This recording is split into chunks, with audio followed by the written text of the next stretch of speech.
The Arctic wind howled across the Alaskan wilderness, driving snow horizontally through the darkness. Temperature minus 27 degrees Fahrenheit. Wind speed 38 knots. Visibility less than 100 yards. Perfect conditions to make an impossible shot. Inside the government facility nestled against the mountainside, the lights of the conference room glowed warm against the frigid night. Admiral William Harris, Deputy Director of Naval Intelligence, stood at the window, his weathered face illuminated by the blue glow of his phone. 62 years of military service etched into every line on his face. 2 miles away on a ridge overlooking the facility, a dark figure lay motionless in the snow. The Barrett MRAD rifle was positioned on a carbon fiber bipod, its .338 Lapua Magnum cartridge chambered. The shooter's breath created no visible vapor. Each inhale and exhale, controlled with precision, developed over decades of practice. The finger squeezed the trigger with practiced precision. The rifle's report was swallowed by the howling wind. Inside the facility, Admiral Harris's head snapped back a spray of crimson, painting the classified documents behind him. Before his body hit the floor, the shooter was already disassembling the rifle. Before the room erupted into chaos, the dark figure had vanished into the Arctic night. No shell casing, no footprints, no evidence. Just another ghost from America's secret wars. 3,000 miles away in western Montana, the morning sun painted the Madison River Valley in gold. Thomas "Iron Tom" Mitchell stood knee-deep in the rushing water, his fly rod arcing gracefully above his head. At 68, his 6-foot frame remained solid as the mountains behind him. His silver hair and beard framed a face hardened by decades of service to his country. The satellite phone in his fishing vest vibrated. Only 5 people had this number. 3 were dead. 1 was fishing in another state. The 5th only called when the world was burning. "Mitchell," he answered, voice gravel rough. "Tomcat, it's Hawkins." The voice belonged to General James Hawkins' Joint Special Operations Command. "Harris is dead." Tom's grip tightened on the phone. "How?" "Sniper. 1,700 meters. Arctic storm conditions. Clean through the ocular cavity."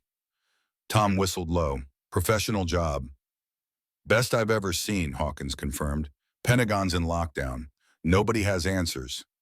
"What does this have to do with me?" Tom asked, though he already knew. "Harris had the Project Echo files, Tom." The world seemed to stop. The river's rush faded to silence. 40 years of carefully constructed peace shattered like glass. "I'm retired, James." Tom's voice had dropped to a dangerous whisper. "So was Harris." The general's voice was equally quiet. "They found something in his personal effects. A list of names, your name, Tom. And another one you'll recognize, Meredith Caldwell." Tom closed his eyes. He hadn't heard that name spoken aloud in years, though he thought about her often. The most talented operator he'd ever trained. The woman who'd broken every barrier placed before her. The sniper they called Ghost in the Water. "Someone's hunting the Echo team, Tom, and anyone connected to it. You're both in danger." Tom reeled in his line with practiced efficiency. "Send me everything. I'll find her." "Already sent to your secure server. And Tom, watch your back. Whoever did Harris was a professional. Maybe the best I've ever seen." "No," Tom said grimly, wading toward shore. "The best you've ever seen is Meredith Caldwell. And God help us all if she's not on our side anymore." The call ended. Tom packed his gear methodically, muscle memory from thousands of missions taking over. His peaceful retirement had just ended. The ghosts of Desert Storm were back, and they were hungry for blood. The Montana Tactical Training Center sat nestled against the Bitterroot Mountains, 20 miles from the nearest paved road. To the untrained eye, it looked like nothing more than a collection of weathered buildings and shooting ranges. To those who knew, it was one of the premier training facilities in the country. Tom's 1991 Jeep Wrangler rumbled up the gravel road. At the gate, a young security guard with military posture checked Tom's ID. His eyes widened in recognition. "Iron Tom Mitchell, the Iron Tom Mitchell." Tom's expression remained neutral. Just Tom these days. Range 7 was the facility's crown jewel. 2,000 meters of perfectly maintained shooting lanes with advanced target systems. As Tom parked, he heard the distinctive crack of a Macmillan TAC .338 rifle. Then 4 more shots in rapid succession. 5 shots in under 3 seconds at ranges beyond a mile. He walked to the observation area where a small crowd had gathered. Mostly federal types, all watching the lone figure at the firing position. With undisguised awe, Meredith Mary Caldwell hadn't changed much in the 7 years since Tom had seen her last. Still 5'9" of coiled strength, her dark hair, now streaked with the occasional strand of silver, was pulled back in a practical braid. At 39, her face had matured into a study of elegant angles and quiet determination. No makeup, no jewelry except the Navy SEAL trident on a chain around her neck. Through his binoculars, Tom watched her reload in one fluid motion. 5 more shots so close together, they almost sounded like automatic fire. On the digital display, all 10 shots registered as direct hits on the target's center mass. Average distance, 1 to 650 meters, in 40-mile aim per crosswinds. "She's not human," whispered one of the FBI agents. Tom suppressed a smile. He knew the truth was even more impressive. The range officer called a ceasefire. Mary safed her weapon, stood, and stretched her back. That's when she saw Tom. For the briefest moment, surprise registered on her face. Then something else. Something that reminded Tom of that day in Fallujah when everything went sideways. She walked toward him with the measured pace of someone who never rushed unless bullets were flying. The crowd parted for her. "Commander Mitchell," she said, voice neutral, but her green eyes alert. "Ms. Caldwell," he replied with equal formality. "Still making impossible shots look routine, I see." A ghost of a smile touched her lips. "Just keeping the skills sharp. Never know when you might need to shoot through a hurricane to save a SEAL commander too stubborn to take cover." The memory hung between them. Basra 2011. Tom pinned down by insurgent fire. Mary creating what the ballistics experts later called an act of God rather than a sniper shot. "Walk with me," Tom said quietly. They strolled toward the far end of the range, out of earshot from the others. "You're not here to sign up for refresher training," she stated. "William Harris is dead." Her step faltered almost imperceptibly. "The Admiral Calhoun sniper shot, Alaska, won 700 meters in a blizzard." She whistled softly. "That's a short list of people with that capability." "It just got shorter," Tom said grimly. "Harris had the Project Echo files, Mary." The color drained from her face. Project Echo had been her first black op, the mission that had proven women could serve in the most elite combat units. "That's ancient history," she said, but her tone betrayed her unease. "Not to whoever killed Harris." Tom glanced around to ensure they were truly alone. "They found a list with his body, names of everyone connected to Echo. Your name was on it, so was mine." Mary stopped walking, her green eyes narrowing. "Who else, Everyone involved in the original mission, plus some I don't recognize. Younger operators, your generation, not mine." "Syria," she whispered. "The follow-up mission in 2015. Tom nodded. "That's my guess. Someone's cleaning house, Mary. Anyone who knows about what we found in that bunker." "It was supposed to be destroyed," she said, anger creeping into her voice. "After what happened, after what we saw." "Governments never destroy information," Tom said wearily. "They just bury it deeper." Mary ran a hand through her hair. "Who's hunting us? Russians, Iraqis?" "My gut says it's domestic." Tom lowered his voice further.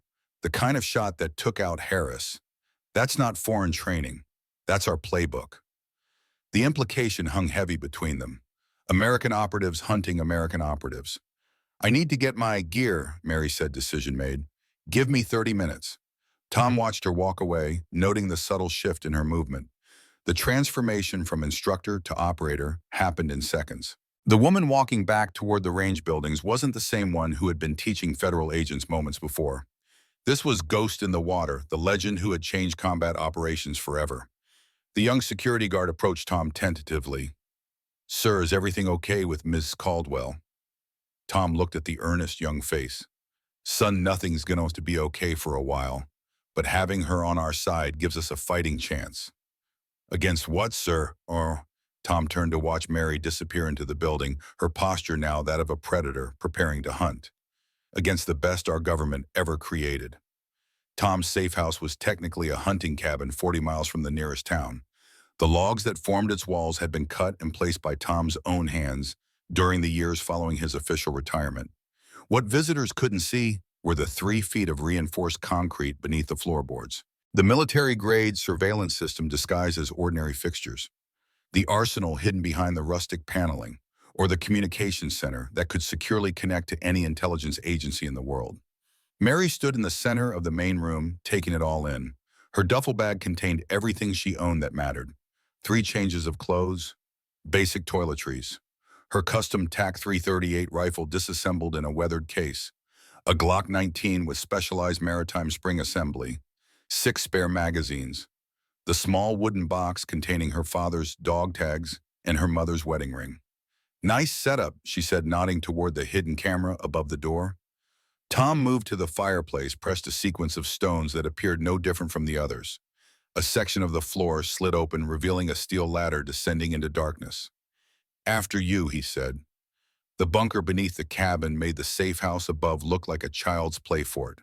Reinforced walls designed to withstand a direct artillery strike, air filtration systems, food and water for 6 months, and at its center, a command post that would make most military intelligence officers weep with envy. The main screen illuminated, displaying a secure connection to JSOC headquarters. Tom entered a series of passwords. Files began downloading immediately. "The Echo files," he explained. "Everything Hawkins could send before official channels shut him down." The first images appeared on screen, satellite photos of Iraq dated February 27, 91, the final days of Operation Desert Storm. "I remember the briefing," she said quietly. "My first black op. You selected me personally." Tom nodded, eyes fixed on the screen.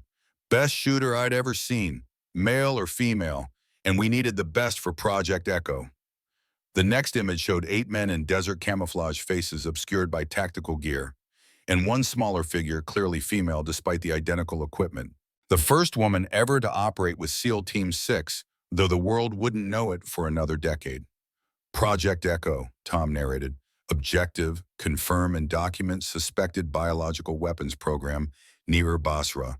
8 operators plus 1 sniper positioned outside the target zone for overwatch." Mary's eyes never left the screen. "We found more than we bargained for." Tom pulled up the next file. Schematics of an underground bunker, extensive laboratories, storage facilities for materials labeled in both English and Russian. "We found evidence that certain American officials had been collaborating with Iraqi scientists since the Iran-Iraq War," Tom continued, "funding and technical assistance for biological weapons development. To develop weapons that could be used against our own troops if needed," Mary finished. "Weaponized anthrax variants, engineered smallpox, things that could target specific genetic markers." The memories flooded back. The horror of what they'd discovered. The impossible choice they'd faced.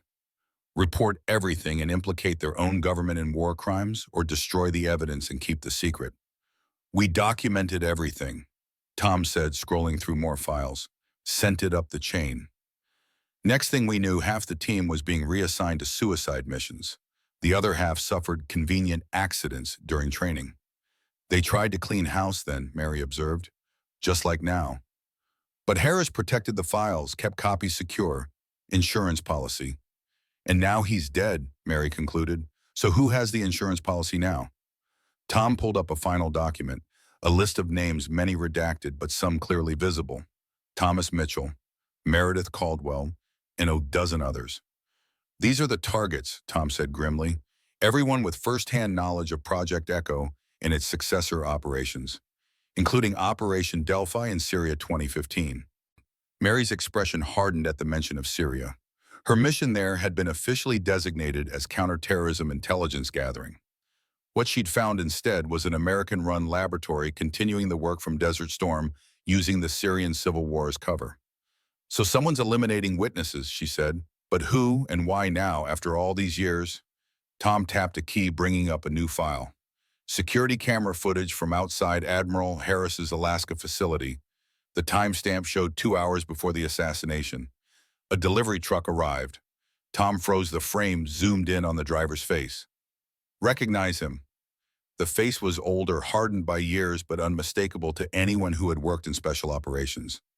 "Viktor Zhukov," Mary breathed. "Russian KGB. Supposedly died in Moscow in 1992.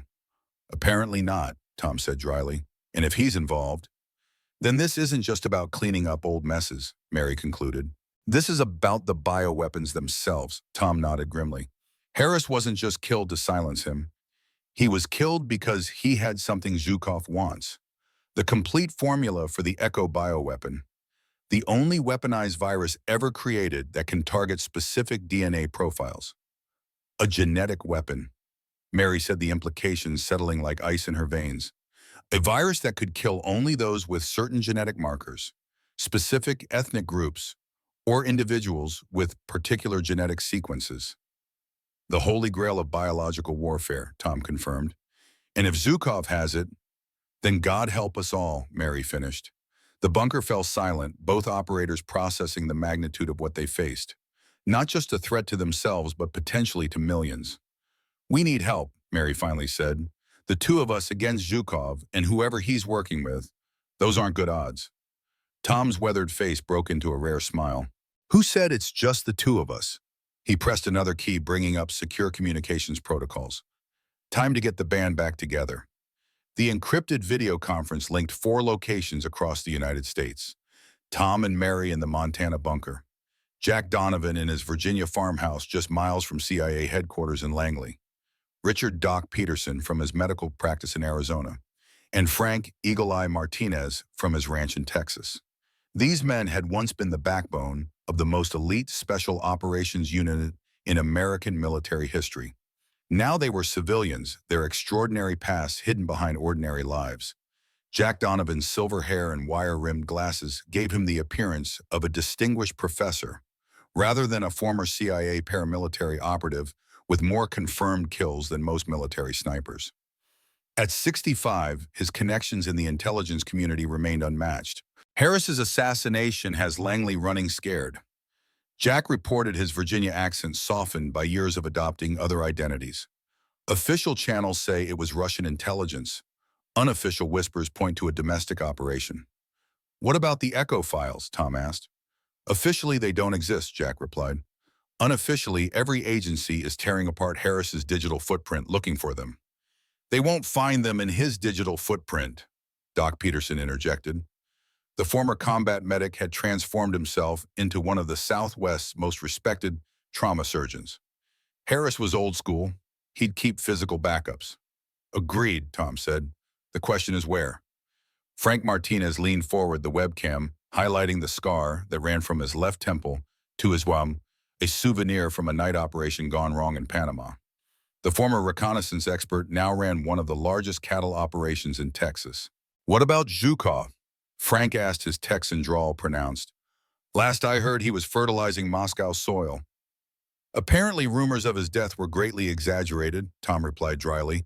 He was spotted at Harris's facility shortly before the hit. That complicates things, Jack mused. Zhukov wasn't just KGB. He was part of Department 12, their bioweapons division. If he's involved, this isn't about silencing witnesses. It's about acquiring the weapon. Mary, who had been quietly analyzing data on a secondary screen, spoke up. I'm tracking unusual financial transactions linked to shell companies known to be Russian intelligence fronts. Large payments to accounts in the Cayman Islands, Switzerland, and Dubai. He's hiring contractors, Tom translated, professional hitters. Not just any contractors, Mary continued.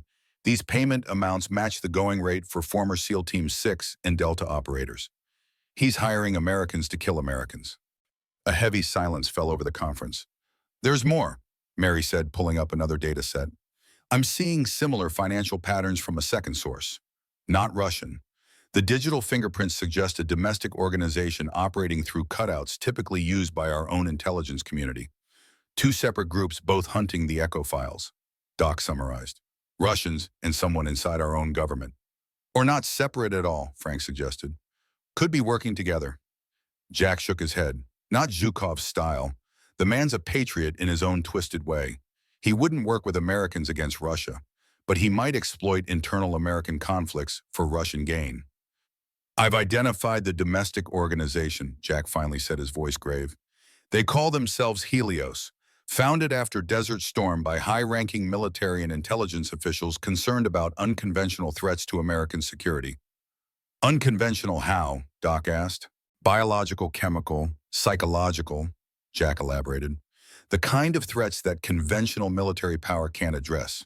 They operate completely off the books. No congressional oversight, no presidential authorization. How do you know about them? Frank demanded. Jack's expression remained neutral.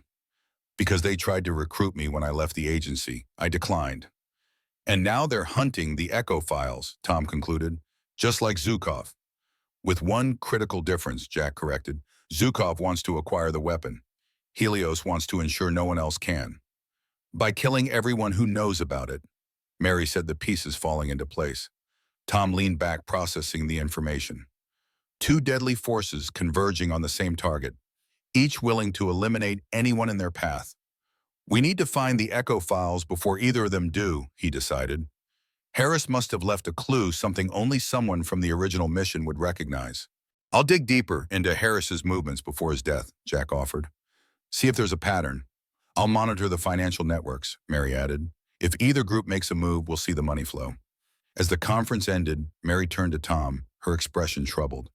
Do you think we can trust them after all these years? Tom considered the question carefully. Jack, Doc, and Frank with my life. They were there in the bunker. They saw what we saw. And the others from the Syria mission, the ones on the list we don't know. Unknown quantities, Tom admitted. We'll have to vet them carefully before making contact.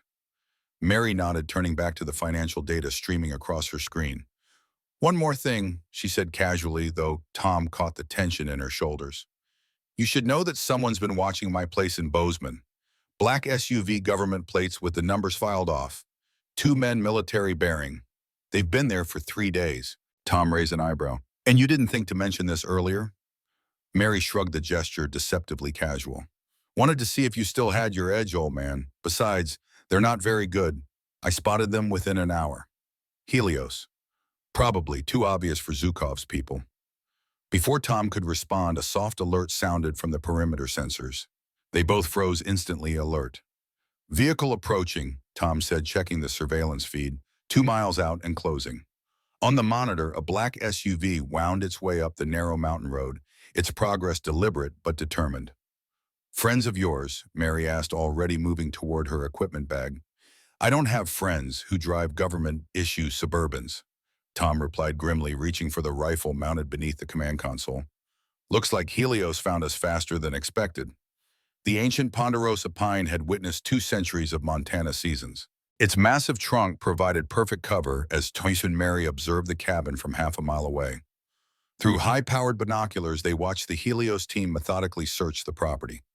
6 operators, Tom whispered. Full tactical gear, military precision. Mary adjusted the focus on her own binoculars.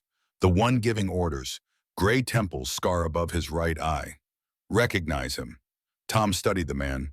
David Reynolds, Delta Force. Retired 5 years ago, allegedly. Looks like retirement didn't stick, Mary observed. Just like yours. The Helios team had discovered the entrance to the bunker. They moved with the practiced efficiency of men who had done this hundreds of times before. They won't find anything useful, Tom said.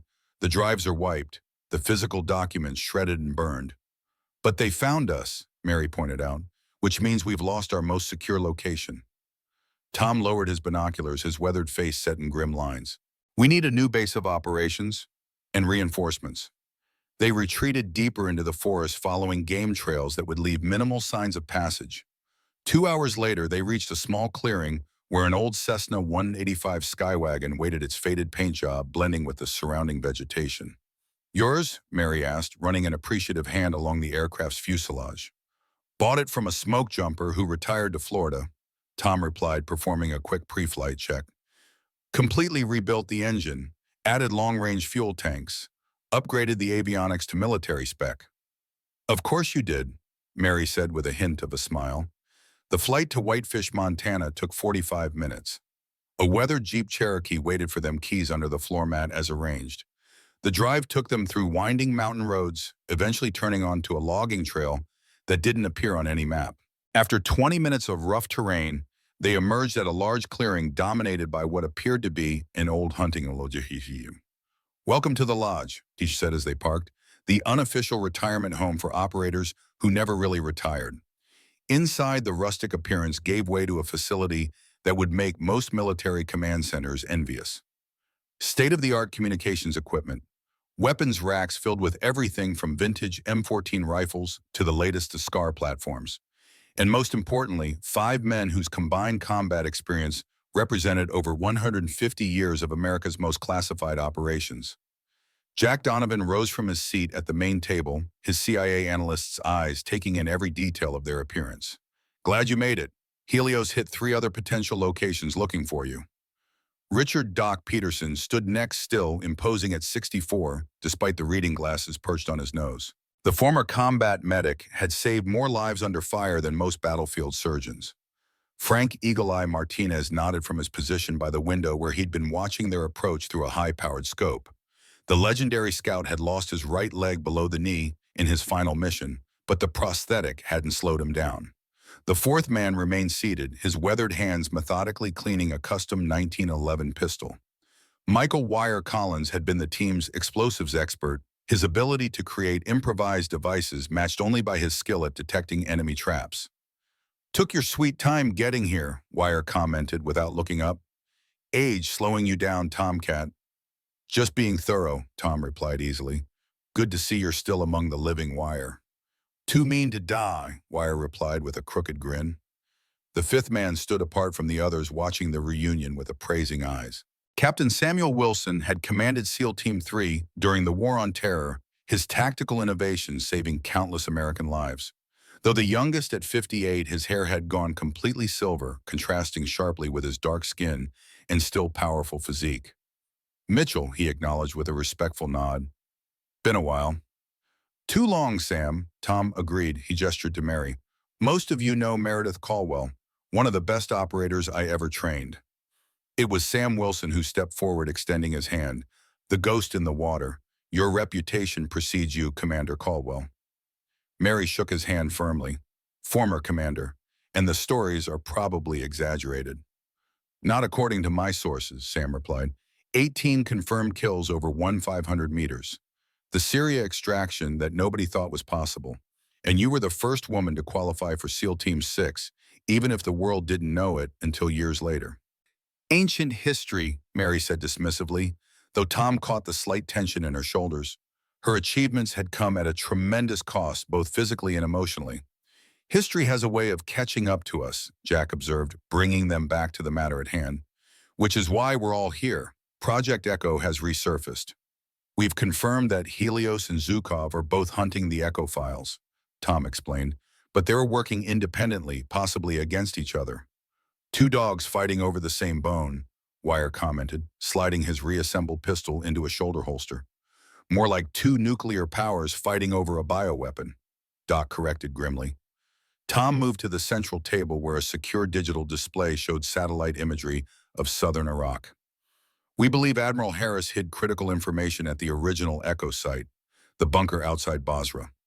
"That's a bold play," Frank observed.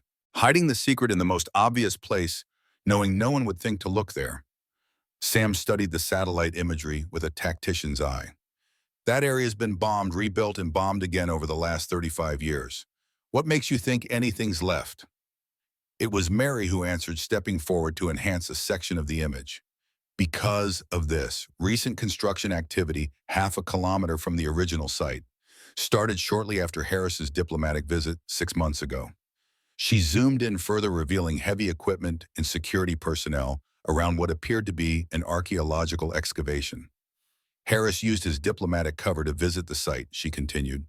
2 weeks later, this excavation begins, funded through a series of shell companies that Jack traced back to a black budget account at Naval Intelligence. "Harris was digging something up," Tom concluded, "or burying something deeper." "We need to get to Iraq," Sam said, breaking the silence, "before Helios or Zhukov figure this out." "Not all of us," Tom countered. "A group this size would attract attention. We need a small team for the Iraq operation. The rest stay here, provide intelligence and operational support." "Who goes?" Doc asked, though his tone suggested he already knew the answer. Tom looked at Mary, a silent communication passing between them.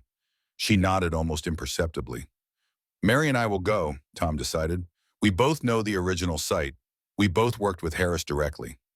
"You'll need technical support," Jack pointed out. "Someone who can decode whatever Harris left behind." "And someone who knows the current situation on the ground in Iraq," Sam added. "The political landscape has changed significantly since any of us operated there regularly." Wire had been unusually quiet during the discussion. Now he spoke, his voice carrying the weight of decades of experience. You're forgetting something critical. If you find the Echo files, every intelligence agency in the world will be hunting you. Getting in might be possible. Getting out will be a miracle. Then we'll need a miracle worker, Tom said, looking directly at Wire. Someone who can create distractions, false trails, and escape routes that no one else would think of. A slow smile spread across Wire's face. Well, I have been bored lately.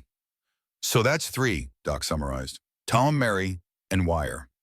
Not quite, Sam interjected. You need someone with recent ground experience in the region, someone who understands the current tribal politics and military dynamics. You volunteering, Captain? Frank asked, raising an eyebrow. Sam nodded once decisively. I was in Baghdad 18 months ago consulting on security protocols for the embassy.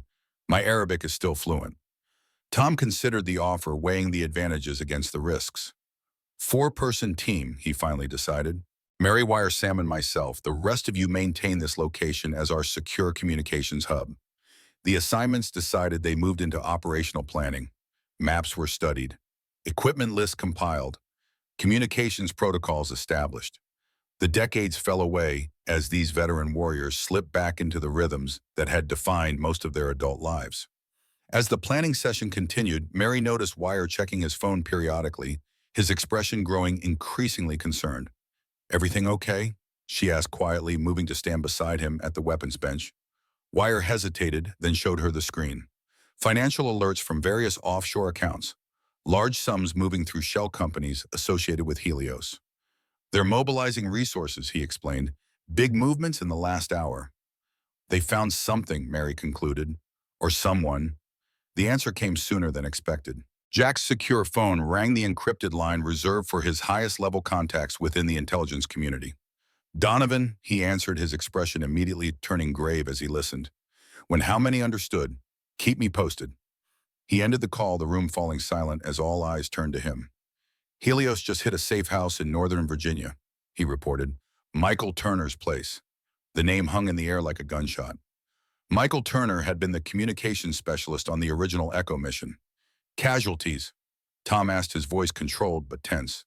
Turner's dead, Jack confirmed, along with 2 Helios operators. Looks like he didn't go quietly. And the Echo files? Sam asked. No sign of them, but Helios tore the place apart looking. Wire checked his phone again, frowning at the new financial alerts. They're moving more resources. Multiple accounts, multiple destinations. He looked up, his expression grim. They're targeting everyone on the list simultaneously. They're getting desperate, Tom observed, which means we're running out of time. The planning took on new urgency. What had been scheduled as a 24-hour preparation window contracted to 6 hours. Equipment was assembled, identities established, transportation arranged. As the others focused on logistics, Mary stepped outside onto the lodge's wide porch, needing a moment to process everything. The Montana evening stretched before her, mountains silhouetted against the setting sun. The door opened behind her. She didn't need to turn to know it was Tom. Having second thoughts, he asked, coming to stand beside her at the railing. Just making peace with the odds, she replied honestly. Helios has resources, manpower, and official cover.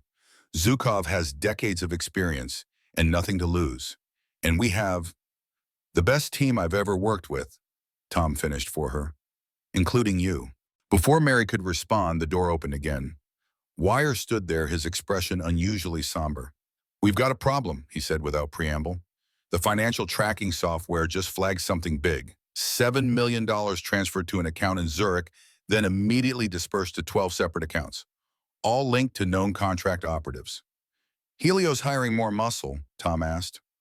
Wire shook his head. That's just it. The transfer didn't come from Helios. It came from a foundation linked to Samuel Wilson. The accusation hung in the air like an armed explosive. Sam Wilson, former SEAL commander, respected veteran, the man who had volunteered to join their mission to Iraq. There must be some mistake, Mary said, though uncertainty colored her voice. No mistake, Wire insisted. I triple-checked. The Providence Foundation is listed as one of Sam's charitable organizations on his tax returns. It's been used for legitimate veterans support for years. But this transfer was different. Professional, designed to be invisible to standard financial monitoring. "Where is Sam now?" Tom asked, his voice deceptively calm. "Supply run with Doc," Wire replied. "Due back within the hour." Tom's mind worked through the tactical implications with practiced efficiency. If Sam is compromised, we need to know how badly. Get Jack and Frank. Secure the communications center. Lock down the weapons. "And if he comes back while we're doing this?" Mary asked. Tom's expression hardened into the mask of command that had led men through the world's worst combat zones. "Then we find out whose side he's really on." The confrontation happened in the lodge's main room. Sam Wilson stood calmly before them. His posture relaxed despite the 5 operators positioned strategically around him, each armed and alert. "Would someone like to explain why I'm being treated like a hostile?" he asked, his voice even. Tom stood directly before him, maintaining eye contact. "$7 million, Sam, transferred from your foundation to known contract killers. Want to tell us why?" If Sam was surprised by the accusation, he didn't show it. "I see Wire's been monitoring financial networks, as thorough as ever." "Answer the question." Tom pressed his patience, visibly thinning. Sam glanced around the room, assessing each operator in turn. The tactical mind that had made him a legendary commander was clearly calculating odds exit scenarios. "The money was a countermeasure," he finally said. "Want to hire contractors to track them." Wire scoffed openly. "That's not how money transfers work, Captain." "It is when the accounts are compromised," Sam countered. "Every one of those 12 accounts has been under CIA surveillance for months. The transfers were bait designed to trigger movement. Now we know exactly who's been activated, where they're headed, and what equipment they're purchasing." "Convenient explanation," Frank commented from his position near the door. "Hard to verify." "Not really," Sam replied, reaching slowly into his pocket and withdrawing a secure phone. "Call this number. Ask for verification code Tango Echo 9 or 3. You'll get confirmation from the CIA's Special Activities Center." Jack took the phone, studying it carefully before dialing. The conversation that followed was brief, conducted in the clipped, professional language of intelligence operators. When he hung up, his expression was troubled. "It checks out," he confirmed reluctantly. "The transfers were part of an approved CIA operation to track Helios contractors." "You're working with the CIA against Helios?" Mary asked, skepticism evident in her tone. "Not exactly," Sam replied. "I'm working with certain elements within the intelligence community who believe Helios has gone rogue, who want Project Echo contained, not exploited." "Why didn't you tell us this from the beginning?" Tom demanded. "Compartmentalization," Sam answered simply. "Standard protocol for sensitive operations. I needed to confirm you weren't compromised before revealing my connections." "And now," Doc asked from across the room. "Oh, now I can offer resources you don't currently have," Sam said. "Satellite coverage, air support if needed, extraction capabilities from Iraq that don't rely on commercial channels." The tension in the room remained palpable as Tom considered the offer. Additional resources could be critical for the mission's success, but trusting Sam meant accepting a level of risk that made him deeply uncomfortable. "Conditional acceptance," he declared. "You provide intelligence support only, no direct operational control. All communications through our existing channels with appropriate verification protocols." "Agreed," Sam said without hesitation. "And one more thing," Tom added, his voice hardening.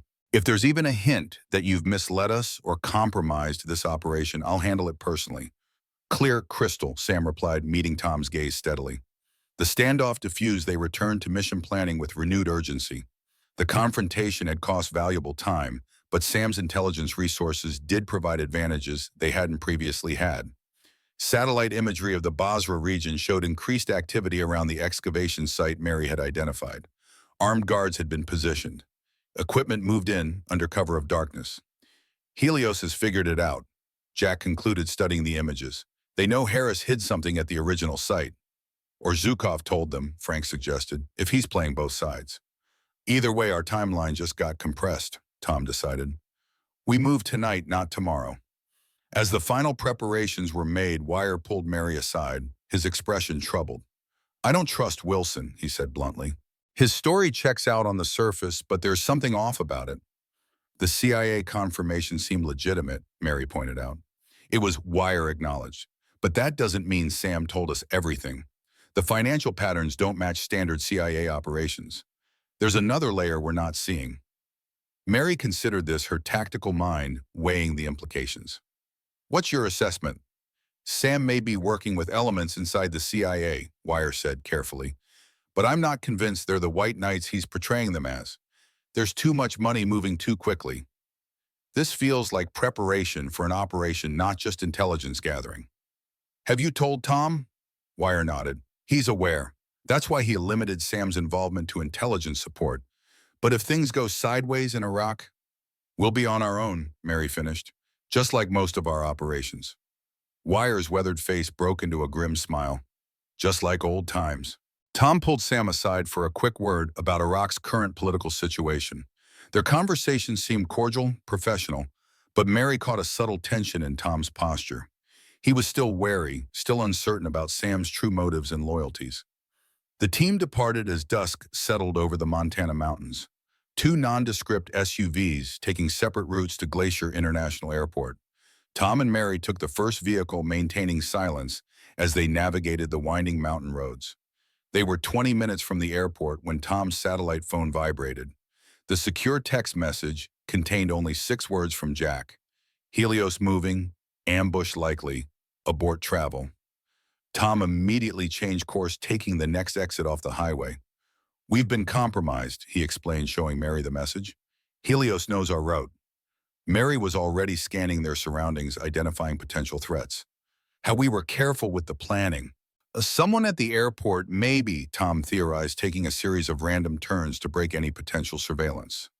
Or a compromised reservations system, doesn't matter now. We need a new route and to warn Wire and Sam. He attempted to reach the second vehicle through the secure channel, but received no response. The implications were clear and troubling.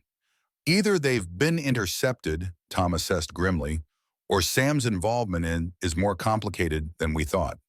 If Helios has them, they'll be looking for us next, Mary pointed out. Standard procedure would be to establish roadblocks on all major routes from our last known position. Tom turned the SUV onto a narrow service road that wound into the dense forest surrounding Flathead Lake. The vehicle's headlights illuminated little beyond the immediate path, the Montana wilderness swallowing the light. There's a hunting cabin 5 miles in, Tom explained, navigating the increasingly rough terrain. Belongs to a former Force Recon Marine I served with in Afghanistan. No electricity, no phone, no record of its existence in any database. They had covered perhaps 3 miles when the first shots impacted the vehicle's rear window. The reinforced glass spiderweb but held, as Tom immediately accelerated, pushing the SUV to its limits on the uneven road. Contact rear, Mary called instinctively, dropping below window. Level 9, multiple shooters, professional spacing. Tom's hands remained steady on the wheel as he executed a textbook evasive driving pattern, making the vehicle a difficult target while maintaining control on the treacherous road. Helios, he asked, voice calm, despite the bullets now striking the vehicle's body panels. Mary risked a quick glance through the rear glass. Negative. Wrong tactics. No attempt at vehicle disable. They're shooting to kill, not capture. Zhukov's team, Tom concluded, taking a sharp turn that momentarily broke the pursuer's line of sight. Helios would want us alive for questioning. The road ahead narrowed, further dense forest pressing in from both sides. Tactical advantage in the short term, providing cover from flanking fire. Disadvantage in the long term, limiting their escape options. We need to abandon the vehicle, Tom decided, spotting a small clearing ahead. Create distance, use the terrain. Mary nodded in agreement, already gathering essential equipment from her pack. Satellite phone, GPS unit, extra ammunition, first aid kit, the bare necessities for survival in hostile territory. Tom brought the vehicle to a stop in the clearing, positioning it to provide cover as they exited. On 3, I'll go right, you go left. 20 meters in, then parallel to the road until we reach the creek bed. They moved simultaneously, decades of training, evident in their coordinated actions. No wasted motion. No hesitation. The forest swallowed them just as the first pursuit vehicle arrived at the clearing. Shouts in Russian confirmed Tom's assessment. Zhukov's team, not Helios. Professional operators but not familiar with the dense Montana wilderness. Tom and Mary used this to their advantage, moving with the silent efficiency that had made them legends in special operations. The pursuers crashed through the underbrush like bulls, while the two former SEALs glided through the forest like ghosts. They reached the creek bed Tom had mentioned, its shallow water providing a path that would leave no tracks. After 20 minutes of careful movement, they paused to assess their situation. The sounds of pursuit had faded, though both knew that wouldn't last. "We need to reach the cabin," Tom said, his voice barely audible above the creek's gentle gurgle. "From there we can contact Jack, establish what happened to Wire and Sam. And if they were compromised." Mary asked the question that had been hovering between them since receiving Jack's warning. Tom's expression hardened in the moonlight filtering through the forest canopy. "Then we continue alone. The mission hasn't changed. Find the echo files before Helios or Zhukov." As they navigated a particularly difficult stretch, Mary noticed Tom's breathing growing labored. At 68, despite his exceptional conditioning, the pace and stress were taking a toll. Before Tom could respond to her suggestion of rest, the distant sound of helicopter rotors reached them, the rhythmic thump of military-grade engines, not the higher pitch of civilian craft. "That's not Zhukov," Tom assessed grimly. "He doesn't have those resources in-country. That's Helios." They're working together. Mary realized the tactical implications instantly clear. "Zhukov flushed us out. Helios brings the technology to find us." The cabin appeared ahead, a dark silhouette against the slightly lighter background of the forest clearing. A simple structure, single room, tin roof, wood stove for heat, exactly the kind of off-grid hideaway that wouldn't appear on any official record. They approached cautiously, years of combat experience making them wary of the obvious sanctuary. Tom motioned for Mary to hold position while he conducted a perimeter check looking for signs of tampering or surveillance. He had nearly completed his circuit when the first helicopter appeared directly overhead, its powerful spotlight cutting through the forest canopy like a laser. In the same instant, the cabin door burst open, revealing four armed men in tactical gear. Not the chaotic aggression of Zhukov's team. The precision positioning of Helios operators. "Contact front," Tom called, diving for cover behind a massive fallen tree. Mary was already moving, using the shadows and her knowledge of the terrain to flank the Helios team. The helicopter spotlight tracked Tom's position, pinning him down, while the ground team advanced in textbook formation. This was the moment when experience trumped youth and technology. Tom didn't panic, didn't waste ammunition on suppressive fire that would only reveal his exact position. Instead, he waited, controlling his breathing, becoming one with the forest floor. The first Helios operator reached the fallen tree, weapon at the ready. He never saw the attack coming. Tom's combat knife found the gap between body armor plates with surgical precision. A quick, silent elimination that bought precious seconds. Across the clearing, Mary had worked her way behind the cabin, using the helicopter's own noise to mask her approach. The pilot was focused on Tom's position, the spotlight creating a perfect blind spot behind the cabin. She took advantage, neutralizing the rear security with an efficiency that would have impressed even the most hardened combat veterans. No wasted motion, no hesitation, just the lethal application of skills honed through decades of the most demanding training on Earth. Two operators down, two remaining plus the helicopter crew. The odds were improving, but still dangerous. Tom used the fallen operator's radio to create confusion, keying the microphone to produce static at a crucial moment. The distraction was minimal, but sufficient. He shifted position, moving laterally away from the spotlight's harsh glare. The helicopter pilot sensed the changing dynamics below, adjusting his position to maintain visual contact. But in doing so, he briefly illuminated the two remaining Helios operators, creating perfect targets for Mary's precise fire. One shot, one operator down. The second spun toward the threat, but Tom's flanking position now gave him the advantage. Another shot. Another operator neutralized. The helicopter pilot, recognizing the situation had deteriorated beyond recovery, began to gain altitude, but not before Mary acquired the stabilized side-mounted spotlight. Her shot was perfect, plunging the clearing back into darkness and eliminating the helicopter's primary advantage. Without thermal imaging equipment, the pilot had no choice but to withdraw, the sound of the rotors fading into the distance as the aircraft retreated to a safe position to regroup. Inside the cabin, Tom quickly located the emergency supplies. An old ham radio, paper maps of the region, basic survival equipment, and most importantly, a satellite phone different from the potentially compromised ones they had been carrying. "Helios and Zhukov coordinating," Tom summarized as he established a secure connection. That changes everything. Not everything, Mary countered, checking the ammunition remaining in her weapon. The mission remains the same. Find the echo files before they do. The call connected, Jack's voice immediately recognizable, despite the encryption distortion. Mitchell, compromise. Tom reported succinctly. Helios and Zhukov cooperating. Wire and Sam. Unknown Swan, Jack replied, his tone grave. No contact since departure. Satellite shows their vehicle abandoned on Route 93. Signs of firefight. Casualties. Can't confirm. Blood evidence at scene. 2 bodies removed by unidentified team. The implications hung in the air between them. Wire and Sam either captured or killed. Their mission team effectively halved before even leaving the country. We need a new approach, Tom decided. Direct route to Iraq, too exposed now. Agreed, Jack confirmed. Alternative routing prepared. Commercial to Vancouver, private charter to Japan, military transport to Qatar under diplomatic cover, ground team waiting in Kuwait. How soon? 6 hours. Extraction team en route to your position now. ETA 40 minutes. As the call ended, Tom and Mary took stock of their situation. 2 operators against the combined resources of Helios and Zhukov's network. The odds were astronomical, the dangers unprecedented, the stakes literally global. Think we'll make it to Iraq? Mary asked the question casual, despite its weight. Tom's weathered face broke into a rare smile. I'm not worried about getting to Iraq. I'm worried about what we'll find when we get there. The echo files, not just the files, Tom replied, his expression sobering. Whatever is in those files that has 2 of the world's most dangerous organizations working together to find them. That's what worries me. The Iraqi sun beat down mercilessly on the dusty landscape outside Basra.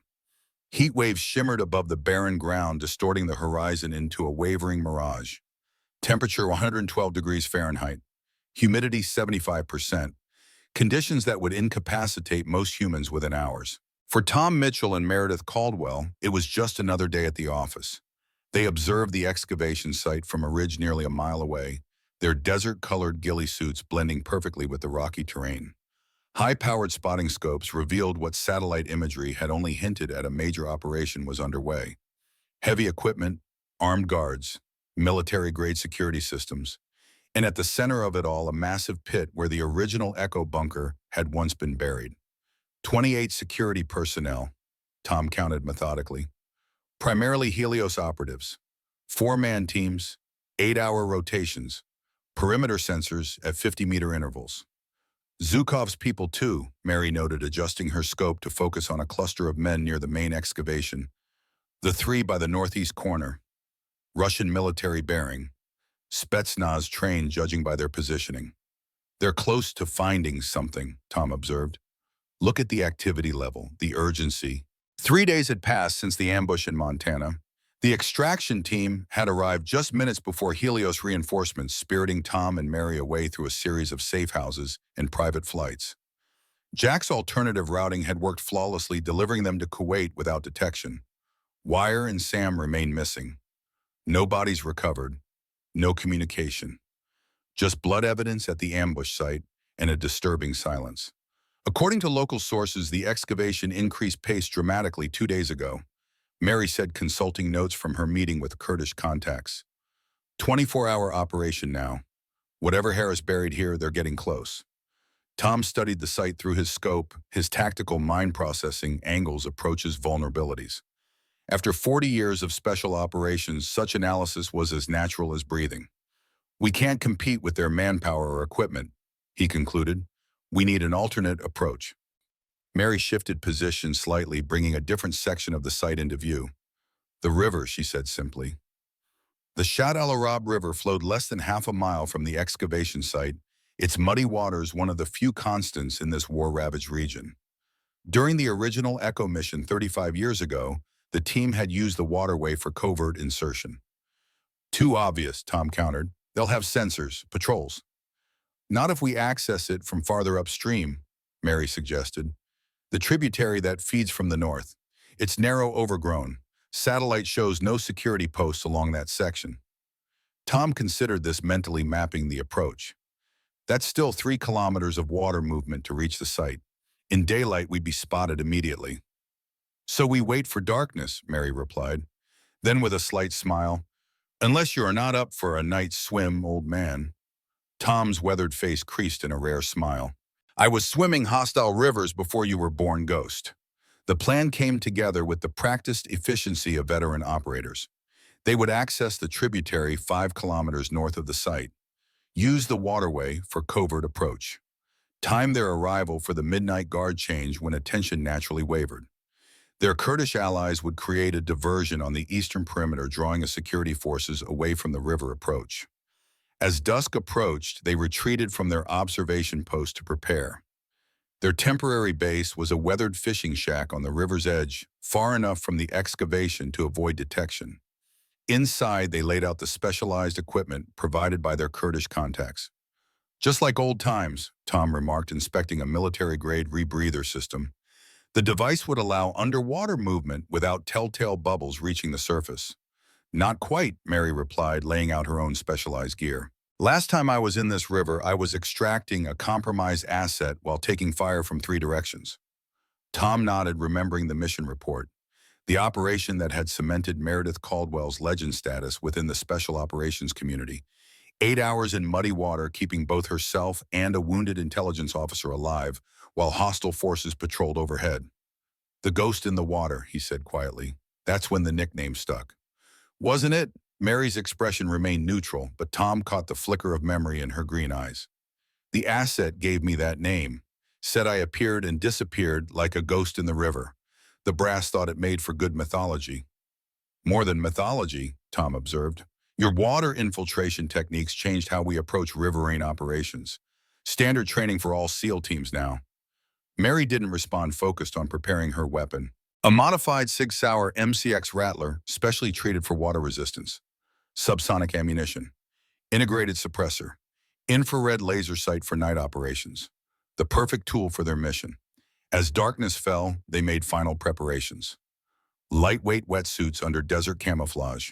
Rebreather systems checked and double-checked. Weapons sealed in waterproof containers. Communications devices secured in specialized pouches. Their Kurdish contact, a weathered man known only as Salim, arrived with the final intelligence update. Security has increased in the last hour, he reported in accented English. Another team arrived. Not Helios, not Russians. Description? Tom asked, immediately alert. American military bearing, but no uniforms, no identification, very professional. Tom and Mary exchanged knowing glances. A third player had entered the game. CIA Special Activities Center, Tom surmised after Salim departed. Jack's people. Or Helios reinforcements, Mary countered. Either way, it complicates things. Tom nodded grimly. We stick to the plan. The water approach is still our best option. If anything, the new arrivals will be focused on the main perimeter, not the river. They moved out at 2200 hours, using the darkness and their desert camouflage to reach the tributary insertion point without detection. The water was cold despite the desert heat, murky with silt and debris. Perfect conditions for covert movement. They slipped beneath the surface with practiced ease, the rebreather systems allowing silent underwater breathing. Tom let his decades of water operations evident in his efficient movement. Mary followed equally at home in the aquatic environment. After 40 minutes of methodical movement, they reached the junction where the tributary met the main river. Here they paused, running a final equipment check before the most dangerous phase of their approach. The main river was wider, deeper, with stronger currents. Security patrols were visible on both banks, their flashlights cutting through the darkness at regular intervals. Sensor buoys floated at strategic points designed to detect underwater movement. Tom signaled the next phase of the plan. They would separate using different underwater routes to approach the excavation site. Redundancy. If one was detected, the other might still complete the mission. Mary nodded understanding, then disappeared beneath the murky surface. The darkness swallowed her completely, living up to her ghostly call sign. Tom followed moments later, taking a slightly different course. The underwater approach took another 30 minutes each meter, requiring careful navigation around sensors and obstacles. The excavation site loomed ahead, its perimeter lights creating distorted patterns through the water. Tom surfaced briefly in a small reed bed, gaining his bearings. The excavation pit was now clearly visible, a massive wound in the earth illuminated by powerful floodlights. Workers swarmed like ants, their urgency evident even from a distance. They had found something. He submerged again, continuing toward the site's edge, where the riverbank offered minimal cover. According to their reconnaissance, a drainage pipe emptied into the river at this point, creating a potential access road into the secured area. The pipe appeared as expected, its opening partially obscured by debris and vegetation. Tom slipped inside the confined space, requiring him to remove his rebreather and proceed with standard scuba gear. The pipe ascended gradually, eventually opening into a larger drainage channel that ran beneath the excavation site. He emerged into the channel, finding enough airspace to remove his breathing apparatus completely. The sound of heavy machinery vibrated through the concrete walls, growing louder as he progressed toward the center of the site. After 20 meters, the channel intersected with what appeared to be an original structural element of the Echo bunker. A rusted metal door, partially collapsed, led into darkness. Tom activated his night vision, revealing a narrow corridor beyond. This wasn't part of the drainage system. This was part of the original facility they had discovered 35 years ago. Harris had been right. Despite decades of bombing and reconstruction, portions of the bunker remained intact beneath the surface. And based on the excavation activity above Helios, and Zhukov had realized this too. Tom moved carefully through the corridor, every sense heightened. The passage showed signs of recent disturbance. Footprints in the dust. Fresh tool marks on partially collapsed sections. Someone had been here recently. The corridor ended at another door, this one reinforced steel. Unlike the first, this door appeared relatively intact, its surface scarred but functional. And unlike the first, this one was sealed with a combination lock that looked remarkably new. Tom examined the lock carefully. Standard military-grade combination. But something about the installation struck him as odd. It wasn't mounted quite right, as if installed by someone in a hurry. Harris, it had to be. During his diplomatic visit 6 months ago, he must have accessed this section of the bunker and sealed it with the new lock. Tom considered his options. Without the combination, breaching the door would require explosives, which would immediately alert security forces above. He needed another approach. The answer came from an unexpected source. His secure communication device vibrated silently. A text message from an unknown source, 32491 since 776. The date of the original Echo mission. The number of personnel involved. The year of American independence. A combination only someone from the original mission would understand. Tom entered the numbers into the lock. It opened with a soft click. Beyond the door lay a small room that had once been part of the bunker's secure storage. Most of the original equipment had been destroyed or removed decades ago. But in the center of the room stood a small metal case, clearly modern, with a digital lock similar to the door. Before Tom could approach it, a voice spoke from the shadows. "I was beginning to think you wouldn't make it, Mitchell."